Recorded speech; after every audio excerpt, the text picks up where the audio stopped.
Hi everyone, welcome to Lower Blood Pressure Naturally. Today we're going to talk about sugar, caffeine, and alcohol and how those can affect your blood pressure. My name is Sandy Holterhouse. I'm the registered dietitian at the Collins Aerospace Rec Center. So let's get started. So effects on blood pressure, sugar. We know that sugar can increase your blood pressure in a few different ways.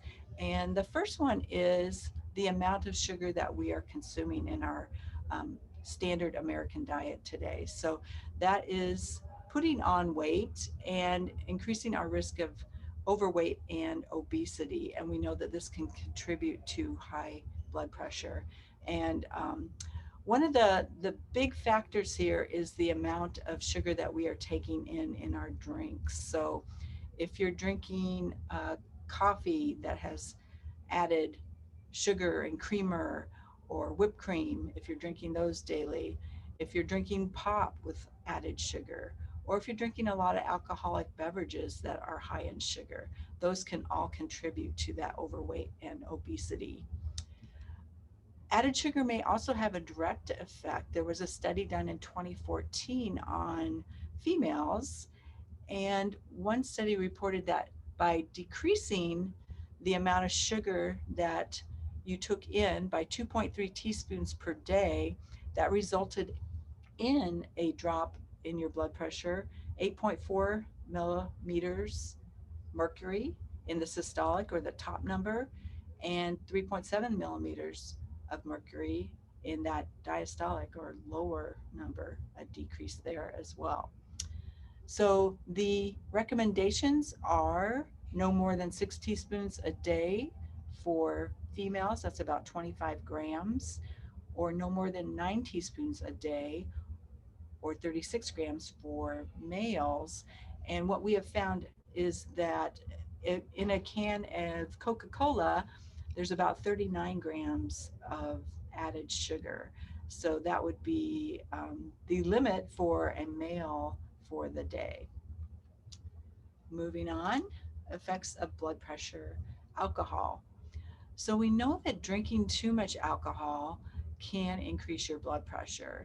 So if you have high blood pressure, your doctor might recommend that you decrease your alcoholic intake and get back more into a normal range. If you don't have hypertension, limiting alcohol can help reduce the risk of developing high blood pressure. We also know that alcohol can interfere with several of the blood pressure medications that are out there. So your doctor may suggest that you not drink at all or give you some guidance on how much you can drink or when you can drink. Again, many alcoholic drinks are high in sugar, again, contributing to overweight or obesity, which increases that risk of hypertension.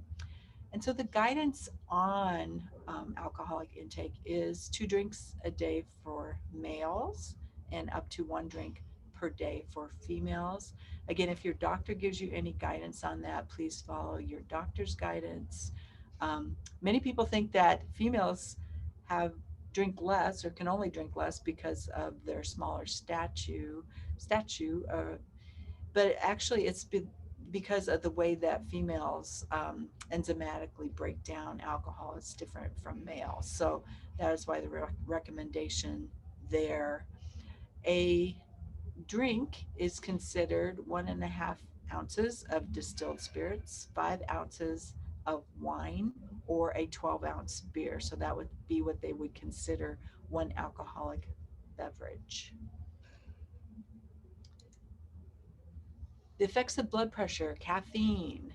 So we know that caffeine will raise your blood pressure for a few hours after ingesting. So if we think of our main sources of caffeine in the diet, probably our coffees, some of our teas, and also chocolate can be a source of caffeine if you're taking in or consuming a lot of chocolate in your diet.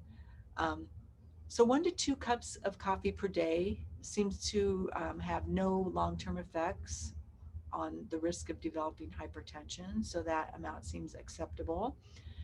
If you are monitoring your blood pressure, You would just want to make sure that you monitor it before you have any caffeine for the day, or wait for 6 hours after consumption, because again, you will get that spike in between there after drinking your cup of joe.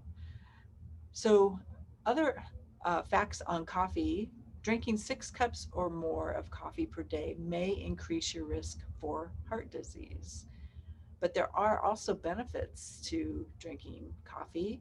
So, they say 1 to 5 cups per day decreased risk of death by 8 to 15%, all cause mortality. So, whatever the reason there, maybe be the keeping us more alert, or maybe there's some effect on benefit on the heart. Drinking up to 5 cups a day um, seem to decrease risk of mortality. Tea consumption benefits: drinking 4 cups per day appears to reduce the risk of type 2 diabetes by about 20%.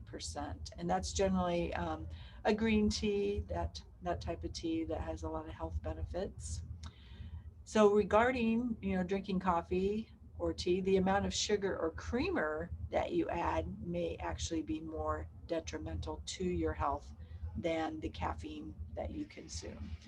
So just to kind of go over these three items here: sugar seems to be possibly more detrimental to high blood pressure. Uh, Alcohol, as long as you stay within a moderation. If you go over the amounts recommended, you can cause inflammation in your body as well, and that can contribute to other disease. So sticking with those moderate amounts. And then caffeine, again, probably 2 to 4 cups, maybe, or 2 to 5 cups may be beneficial. Over that is probably no benefit. If you find that you're not sleeping at night, even if you drink all your coffee in the morning, you may still want to cut down on the amount of coffee or caffeine you're consuming. So that's all I have for now. Thanks for joining.